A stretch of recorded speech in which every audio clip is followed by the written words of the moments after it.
నమస్కారం ETV news కు స్వాగతం. ముందుగా ప్రధానాంశాలు. ఏఐతో ఉద్యోగాల తీరు మారుతుంది. కొత్త తరహా జాబ్స్ లభిస్తాయన్న మోదీ. అక్రమ వలసలు, H1B వీసాలు.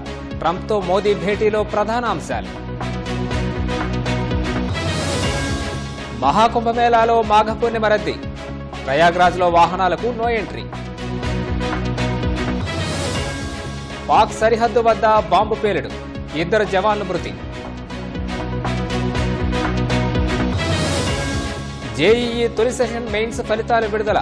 14 మందికి 100% స్కోరు. 5వ తరం ఫైటర్ జెట్ నమూనా ప్రదర్శన. అమెరికా రష్యాకు ధీటుగా భారత్ రూపకల్పన. భారత్ ఇంగ్లాండ్ మధ్య రేపు 3వ వన్డే. క్లీన్ స్వీప్ పై టీమిండియా గురి. వరుసగా 2వ రోజు స్టాక్ మార్కెట్ల కుదేలు. సెన్సెక్స్ 1018 పాయింట్ల పతనం.